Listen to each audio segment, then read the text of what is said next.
Salut, je suis Eman Kako et c'est un plaisir pour moi de vous retrouver dans ce nouveau numéro de la quotidienne. Notre thème du jour, la méthode scientifique peut sauver n'importe quelle stratégie.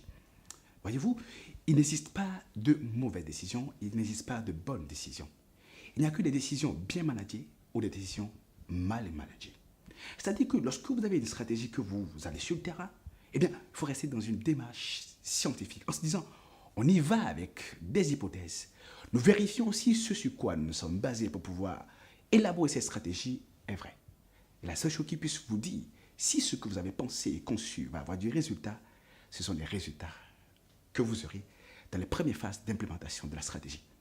Et quand vous implémentez la stratégie, vous voyez que vous n'avez pas les résultats espérés, eh bien, il faut revoir les fondamentaux. Eh bien, nous croyons que telle chose allait se passer de telle manière, ce n'est pas le cas.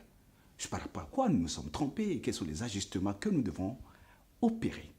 N'oubliez pas quelque chose de très important. En stratégie, de façon générale, mais surtout en stratégie militaire, on dit aucun plan stratégique, aucun plan de bataille ne suffit au contact avec le terrain. C'est quand vous arrivez sur le terrain que vous savez si ce que vous avez prévu et pensé va avoir du résultat. Pour ce faire, n'ayez pas trop de certitude lorsque vous voulez déployer une stratégie.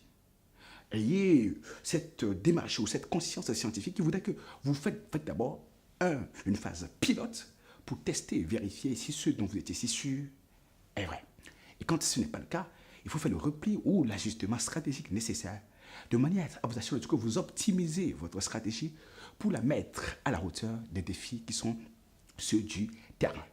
Quelle que soit la démarche dans laquelle on se trouve, par exemple, motiver les collaborateurs, que ce soit parce qu'on veut mettre une innovation sur le terrain, il faut rester dans cette dimension bêta, en se disant, ce que nous avons prévu n'est pas parfait. Nous tentons, nous allons au contact du marché pour voir quelles réponses nous allons avoir. Et sur la base des réponses que vous aurez, vous saurez quels sont les ajustements à apporter. Et quand vous savez vraiment optimiser votre stratégie pour être à la hauteur des challenges qui sont sur le marché, eh bien, vous augmentez vos chances d'avoir du résultat. Il n'y a rien qu'on appelle un plan qui va marcher à coup sûr. Il faut avoir un plan B, un plan C jusqu'à Z s'il le faut.